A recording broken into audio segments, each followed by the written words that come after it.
Doctor Sunil Karpe जी के सानिध्य में साईं बाबा की महिमा को आत्मसात कर आध्यात्मिक जीवन जीने की कला सीखें। देखिए साई वाणी आस्था भजन पर प्रतिदिन प्रातः 7:20 बजे, आस्था पर प्रत्येक रविवार प्रातः 8:20 बजे। संपर्क सूत्र 9604050607।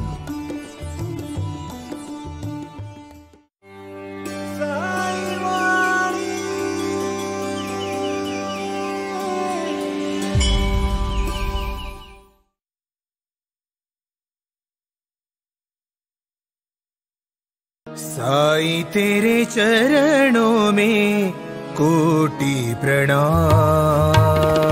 साईं तेरे चरणों में कोटि प्रणाम। साईं तेरे चरणों में कोटि प्रणाम। साईं तेरे चरणों में कोटि प्रणाम। शरण में ले लो साईं प्रभो। शरण में ले लो साईं प्रभो। शरण में ले लो साईं प्रभो। शरण में ले लो साईं प्रभो। नमस्कार। प्रारंभ करो जारी रखो, इसी विचारधारा से साई वाणी को प्रारंभ किया। लगातार पूरे विश्व से साई बाबा के सब भक्त जुड़ रहे हैं और इसी बात की खुशी है कि वो आए और आकर चले गए, मौन रहे और कुछ कह गए। कुछ था जो बिन बाटे ही बट गया, जल उठे दिए और अंधेरा झट गया। साक्षात प्रभु का आशीर्वाद जब एक मानवता भरे इंसान को, पृथ्वी तल पे कार्य करने वाले हर मानव जाति को मिलता है, तो उसके जीवन का सही लक्ष्य और सही मार्ग शुरू होता है। तब तक नहीं, हम हमारे शरीर को जो कर्म करने हैं उस कर्म से पराजित करते हैं, थक जाते हैं लोग। कुछ कुछ लोग तो रुक जाते हैं, कठिन समस्या आने के बाद भाग जाते हैं। भगवान की पूजा करने वाले जो महान इंसान हुए, महान जो इंसान के रूप में आए लेकिन भगवान का रूप बने, इसी धरती पर लोगों ने उनको भगवान की तरफ पूजा और उनकी सम्मान किया। वही लोगों की भी तो जीवन में समस्या आई। राजा था दशरथ, अपने बेटे को दूसरे दिन गद्दी पे बिठाने वाला था प्रभु रामचंद्र जी को। हजारों करोड़ों लोगों के प्राण प्रभु रामचंद्र जी ने बचाए, लेकिन अपने पिताजी को ये दुख से नहीं बचा पाए और खुद पुत्र विरह में राजा दशरथ मर चुके। अब सबको पता है, जब मीरा भगवान कृष्ण का लगन लगे और भजन और नृत्य करने लगी तो उनके पिताजी ने, मतलब उनके पति ने उनको छोड़ दिया और उनके देवर ने उनको जहर दिया। फिर भी मीरा ने वो जहर पी के भगवान की इसमें लीन रही, लेकिन वो जहर से तकलीफ हुई, लेकिन उन्होंने कभी किसी से दया याचना नहीं की। कितने ऐसे उदाहरण दूं। स्वामी विवेकानंद के गुरु रामकृष्ण परमहंस जी को आखिरी में कैंसर हुआ, लेकिन उन्होंने कभी निजी स्तर पर भगवान के पास दया याचना नहीं की कि मेरे को इस कर्म से बचाओ। बहुत ऐसी उदाहरणें हैं जीवन में। अपने वैयक्तिक जीवन में कार्य करने वाले बहुत सारे महान लोग जो आपके इर्द गिर्द है, उन्होंने समस्या झेली, लेकिन कर्म को काटने के लिए इसी शरीर को उन्होंने समृद्ध रखा, ना कि किसी के सामने याचना की। भगवान प्रसन्न होने के बाद या भगवान के दरबार में जाने के बाद क्या मांगना चाहिए, ये मैं आज आपको सिद्धांतिक तौर पर कर्म के सिद्धांत में साई वाणी में कह रहा हूं। भाई और बहनों, प्रारंभ करो और जारी रखो, इसी विचारधारा से साई वाणी का मैंने प्रारंभ किया और लगातार लोगों से जुड़ने के बाद जो आनंद मुझे आज मिल रहा है, जो कार्य करने के लिए मैं आज आपके साथ खड़ा हूं, इसमें बड़ी खुशी है कि धर्म क्षेत्रे कुरुक्षेत्रे समवेताः युत्स्वा मामका पांडव क्षैव किम कुर्वत संजय। इस भूमिका के प्रति, इस भावना के प्रति, इस शाश्वत जीवन के प्रति जो भी समस्याएं हर दिन रोजमर्रा की जिंदगी में आती है, और ये समस्या आने के बाद हम थकते हैं। जैसे अर्जुन थका, अर्जुन ने देखा और कहा मेरे मामे हैं, मेरे पिताजी के मतलब बड़े भाई है, मेरे बड़े भाई है भीम का जब भाई साथ में था तो सामने दुर्योधन था, दुर्योधन भी चचेरा भाई था। तो दुख हुआ अर्जुन को और कहा कि मैं ऐसे मेरे भाइयों से, मेरे गुरु से, मेरे परम मित्रों से लड़के मैं क्या करूंगा, और लड़ूंगा भी तो मेरे सक्सेस में, मेरे जीत में वो भी खून होगा, मैं क्यों जीऊं? इससे अच्छा है कि मैं भिक्षा मांग के जीऊं। यानी कर्तव्य से विमूढ़। दृष्टवा तु पांडवानीकम व्यूढ़म दुर्योधनस्तदा आचार्य उपसंगम राजा वचनम ब्रवीत। हतो वा प्राप्यसि स्वर्गम। उस समय भगवान कृष्ण ने कहा, अर्जुन तू उन लोगों को मार रहा है, उनके शरीर को मार रहा है, उनकी दुर्विचार को मार रहा है, उनकी रुचियों को मार रहा है। मरने के बाद तो शरीर मरेगा, आत्मा तो ट्रांसफर हो जाता है, बदला जाता है, दूसरे शरीर में जाता है, नया शरीर मिलेगा। तो ऐसी भौतिक स्थितियों की चिंता क्यों करता है? रोजमर्रा की जिंदगी में हमें सबसे ज्यादा डर है कि हमारा क्या होगा। बहुत सारे लोग मैंने ऐसे देखे जीवन में, इतने संदिग्ध है, इतने शापित है, इतने दुखी है, इतने दुराग्रही है, इतने मत्सरी है, इतने द्वेषात्मक जीने वाले हैं जो अपनी जीवन को बहुत बुरी तरह से कोसते हैं और उनको लगता है कि उनसे दुखी कोई नहीं। अरे तुम इन लोगों के दुख देखो। काली, साक्षात काली मां जो रामकृष्ण परमहंस जी के साथ बात करती थी, वो परमहंस जी को आखिरी में कैंसर हुआ, वो भी गले का, और उनको डॉक्टर ने कहा, गुरुदेव आप अभी भाषण नहीं दे सकते, लोगों के साथ बोल नहीं सकते। उन्होंने कहा, जिस दिन मेरा भाषण बंद होगा उस दिन मैं मरना पसंद करूंगा। कितना बड़ा दुख झेला। कर्म कोई नहीं टाल सकता, आप उसकी चिंता मत करो। जो होगा वो उसकी मर्जी से होगा, और जो हो रहा है उसी की मर्जी से हो रहा है, और जो होगा वो होगा ही होगा, और जो नहीं होगा वो कभी नहीं होगा। भाइयों और बहनों, ये विचारधारा है, ये शक्ति है, ये भक्ति है, एक रुतबा है, एक शाश्वत चीजें है ये, इसको हम नहीं टाल सकते। आप अपने रोजमर्रा की जिंदगी में सिर्फ कार्य करने का काम करो बस। और ऐसी बात है, याद रखना, मैं आज एक सक्सेसफुल गुरु मंत्र देता हूं जो आज तक आपको किसी ने नहीं दिया होगा। 8 घंटा आप अपने लिए निजी रखो, उसमें 6 घंटा आप सो जाओ, 2 घंटा आप एक्सरसाइज करो, 1 घंटा योगा, 1 घंटा मतलब आधा घंटा प्राणायाम और आधा घंटा एक्सरसाइज। जो भी आप करना चाहोगे, जिम करो, उठक बैठक करो, जो भी करना चाहते हो, दंड बैठक करो, हनुमान बैठक करो, जो भी करना चाहते हो, लेकिन 2 घंटा एक्सरसाइज करो। और एक बात कहता हूं, 8 घंटा सिर्फ ज्ञान प्राप्त करने को करो। सिर्फ और सिर्फ पूरे ब्रह्मांड में सिर्फ इंसान ही ऐसी शक्ति है जिसके पास सोचने की एक ताकत और बोलने की ताकत भी है। बाकी प्राणियों के पास सब कुछ है, लेकिन बोलने की क्षमता नहीं, विचार करने की क्षमता नहीं।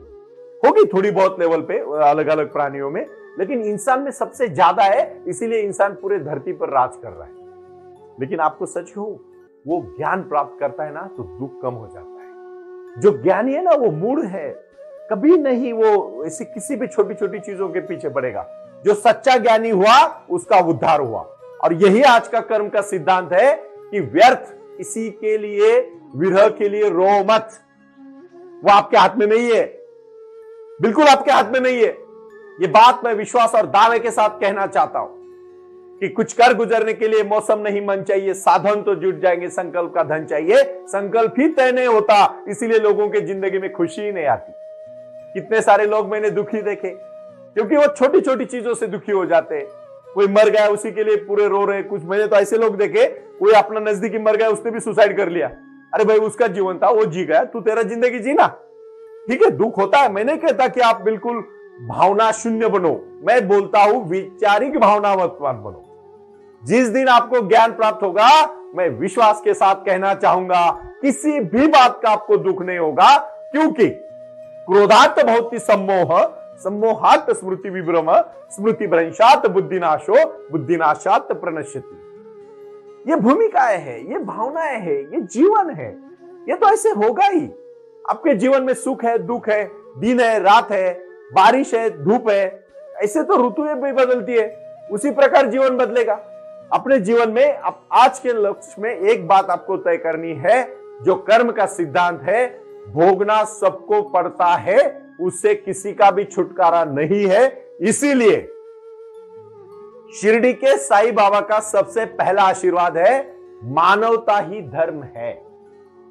श्रद्धा, सबूरी और प्रारंभ करो, जारी रखो। सबका मालिक एक। बस एक बार दृढ़ता के साथ चलो। मैं छोटी सी कहानी से आपको एक बात, आज बहुत प्रीतिपूर्ण कहानी मैं समझाना चाहूंगा, और हो सके तो इस कहानी को आप अपने जीवन में आत्मसात करना। भाई और बहनों, जो भी ज्ञान आपके पास है ना, उसके अपने जीवन में इस्तेमाल करके लोगों की सेवा करो। सबसे बड़ा कार्य है लोगों की सेवा करना, उनको आनंद देना। उससे जो जीवन बदलता है ना अपना, उससे ज्यादा खुशी और कुछ भी नहीं। ध्यान एक ऐसी शक्ति है जो इस मानव जात में आने के बाद आपको कर्म करना है। कोई इकट्ठा मत करो। कोई भी जानवर कभी कोई धान्य इकट्ठा नहीं करता, उसकी रोजी रोटी इकट्ठा नहीं करता, लेकिन वो भूखा कभी नहीं मरता। सिर्फ इंसान ऐसी चीज है जो सिर्फ इकट्ठा करता है और खा भी नहीं ठीक से पाता। इतने सारे लोग मैंने देखे, मीठा नहीं खाना है, इकट्ठा नहीं खाना है, ये नहीं खाना है, वो नहीं खाना है, डायबिटीज है, इतनी सारी बीमारी है, करोड़ों रुपए इकट्ठा करने में समय व्यतीत किया, और जब खर्च करने का समय आया तो जिंदगी ही नहीं बची। राकेश झुंझुनवाला का नाम आपने सुना होगा। अरबोपति इंसान था, खुद के फ्लाइट थे, आकाशा नाम की उन्होंने एयरलाइंस भी शुरू की, बहुत कुछ किया, लेकिन अपने शरीर, अपने देह के ऊपर ध्यान देना छोड़ गए। और याद रखना, वो पूरा चीज उन्होंने साम्राज्य खड़ा किया, लेकिन उसका उपभोग नहीं ले पाए। इसीलिए कुछ ऐसे लोग मैंने देखे, आज भी मुझे सबसे प्रीतिपूर्ण और सबसे अच्छे व्यवसायिक, मैं उनका कोई मार्केटिंग नहीं करता हूं, लेकिन निजी तौर पर कहा जाए तो मैं आनंद महिंद्रा जी को बहुत बहुत मैं उनका तहे दिल से रिस्पेक्ट करता हूं, क्योंकि उनकी सेहत, उनका एक शरीर, उनका मन, उनके विचार, उनके ट्वीट्स, उनका कार्य, उनका कंट्रीब्यूशन, उनका समाज, उनका कार्य, उनका व्यवसाय, उनका व्यापार, उनका उद्यम, उनकी सोच, उनकी भाषण, जब भी मैं पढ़ता हूं मुझे बहुत खुशी होती है। ऐसे परफेक्ट इंसान होने चाहिए।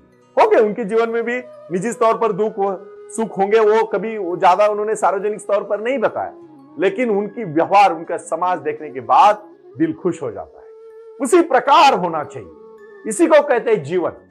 क्योंकि अपने कार्य में लगते समय, मैं बहुत पहले आपको पुरानी कहानियां बताता हूं, अभी मैं इर्द गिर्द देखता हूं कहानियां। हर दिन मेरे को एक पात्र दिखाई देता है, हर दिन जीवन में एक कार्य दिखाई देता है, हर इंसान में मुझे एक वो अहमियत दिखाई देती है जो उसमें होनी चाहिए। और इसीलिए कर्म का सिद्धांत ना टाले। जो महान हुए, जो भगवान के नजदीक गए, जो भगवान तक बने, उनके भी कर्म नहीं छूटे तो हमारे नहीं छूटेंगे। आज मैं दम के और डट के मैं इसीलिए कहना चाहता हूं, क्योंकि इस बात को आपको भोगना पड़ेगा, कभी छुटकारा नहीं इससे। ये मत सोचिए कि आपको इससे छुटकारा मिलेगा, और कोई इसके भगवान की इसमें कोई भी वशीलेबाजी, दलाली नहीं चलती। भगवान उसको कर्म लेने के बगैर ही उस शरीर को मुक्ति देते हैं, वैसा नहीं देते। इसीलिए मैं सिद्धांतिक तौर पर कहूंगा, जो भगवान अपने खुद के लिए नहीं बचा पाए, वो दूसरों को क्या बचाएंगे। साईं बाबा के पास जाने के बाद क्या मांगना है? ये नहीं मांगना है कि बाबा मुझे पैसा दो, ये नहीं मांगना है कि बाबा मुझे मेरे संग को दूर करो। बाबा को ये मांगो, हे साईं, मेरे जीवन में जो भी समस्या आए उसका डट के सामना करने की शक्ति मुझे देना। हे साईं, मैं मेरे हाथ से साईं इतना दीजिए, जामे कुटुंब समाए, मैं भी भूखा ना रहूं, साधु भी भूखा ना जाए। तीसरा और महत्वपूर्ण विषय, हे साईं, मुझे इतनी शक्ति दीजिए कि जो मेरे जीवन में कार्य करने में मदद करे। इन सब चीजों के प्रति उठो भाइयों बहनों, रुको मत, कार्य करो, डट के खड़े रहो, और संभाल के काम करोगे तो जीवन बदलेगा। भगवान से क्या मांगना है आपको? आपके कार्य में तो फल मिलेगा। आप जितना आउटपुट दोगे, इनपुट दोगे, उतना आउटपुट आएगा। अगर इनपुट नहीं दोगे तो आउटपुट कहां से आएगा? कर्म करोगे तो ही फल मिलेगा। बिना कर्म किए कौन देगा आपको? कुछ भी नहीं देगा। इसीलिए अगर जीना है तो कर्म करना पड़ेगा, और अगर मरना है तो फिर कुछ नहीं करना पड़ेगा। और क्यों नहीं जीना है? जिंदगी अगर हमारे हाथ में नहीं है तो मृत्यु भी हमारे हाथ में नहीं है। मैं खासकर उन लोगों को आज कहना चाहता हूं जो कर्म से भागना चाहते हैं।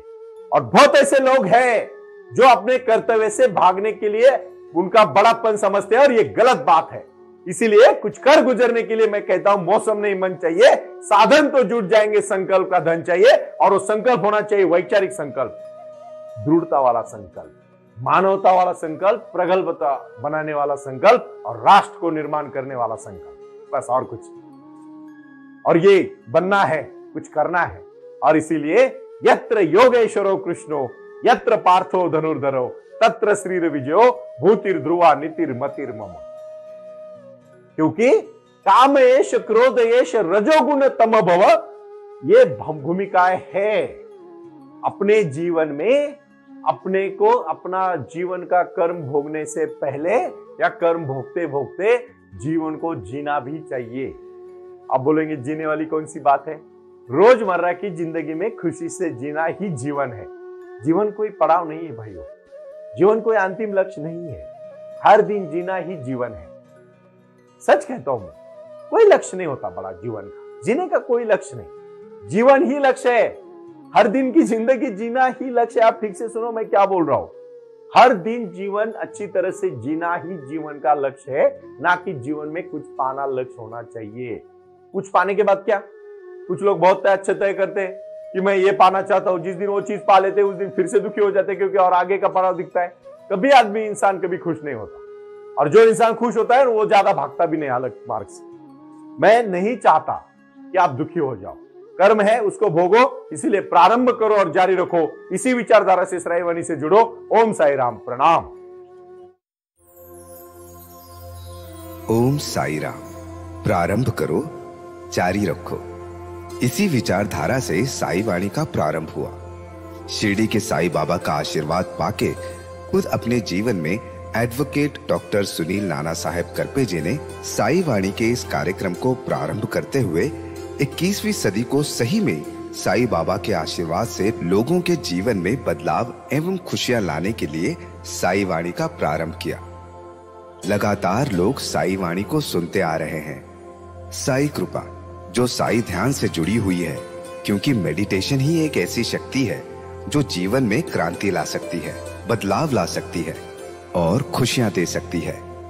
लेकिन उसके लिए प्राणायाम बहुत महत्वपूर्ण है और अपने संकल्प के प्रति अडिग रहकर उन्होंने प्राणायाम की श्रृंखला को अपनी शक्ति से जोड़ा और उसको साई क्रिया के माध्यम से साई ध्यान के प्रति वो लगातार लेके चले गए। इन सब क्षेत्रों के लिए एक ऐसा परिक्षेत्र होना चाहिए जहां लोग आएं और रुके। शिरडी में साई बाबा के समाधि के आशीर्वाद के बाद उनको ज्ञान और ध्यान दोनों की शक्ति देने का प्रयास किया जा रहा है। इसीलिए साईं बाबा की 65 फुट हिंदुस्तान की सबसे बड़ी प्रतिमा बनाकर वहां बाबा का मेडिटेशन सेंटर खोला गया है। साई आंगन इस नाम से यह जाना जाता है। देऊळगाव गाड़ा, तालुका दौंड, जिला पुणे, यहाँ साई आंगन की और बारामती क्षेत्र में साई आंगन में इसी क्षेत्र की निर्मित करते हुए उन्होंने यहाँ निजी व्यवस्था के साथ बच्चों के लिए गुरुकुल सिस्टम का इंग्लिश माध्यम का स्कूल, जहाँ बच्चे पढ़े और जहाँ बच्चे गुरुकुल में रहकर गुरुकुल के माध्यम से गुरुर ब्रह्मा गुरुर विष्णु गुरुर देवो महेश्वरा गुरु साक्षात परब्रह्म तस्मै श्री गुरुवे नमः इसका ज्ञान ले पाएं। इसी के लिए इसे पूरी तरह से सीबीएसई एवं गुरुकुल के माध्यम से बच्चों को एक सुजान एवं भारत का एक ज्ञानी और अच्छा नागरिक बनाने के लिए वे ये कर रहे हैं। उसी के साथ हेल्थ इज वेल्थ कहते हैं कि शरीर ही सबसे महत्वपूर्ण संपदा है और उस संपदा को आयुर्वेदा के माध्यम से लोगों को जोड़ना चाहिए। इसीलिए उन्होंने यहाँ साई वाणी आयुर्वेदा हॉस्पिटल की भी निर्मित की है और उस कार्य के लिए वो पूरी तरह जुड़ चुके हैं। पूरे विश्व से लोग साई क्रिया और साई ध्यान के माध्यम से जुड़ रहे हैं और इसीलिए उन्होंने साई वाणी trust.org इस ई कॉमर्स की भी स्थापना की है। इस ई कॉमर्स के माध्यम से हजारों करोड़ों भाई बहन को उन्होंने व्यापार करने के लिए प्लेटफॉर्म दिया। उनकी कला, उनकी क्षमता, उनका ज्ञान लोगों तक पहुंचाने के लिए साई वाणी trust.org बहुत बड़े लेवल पर महत्वपूर्ण प्रयास कर रहा है। इसीलिए यहाँ आए। ये बाबा की नगरी है। यहाँ बाबा का विज्ञान, बाबा का आशीर्वाद एडवोकेट डॉक्टर सुनील नाना साहेब करपे जी के साथ लोगों तक पहुंच रहा है। हमसे जुड़े रहने के लिए आज ही साई वाणी के ऑफिशियल यूट्यूब चैनल को सब्सक्राइब करें या अधिक जानकारी के लिए संपर्क करें 9604050607। ओम साई राम। प्रारंभ करो, जारी रखो।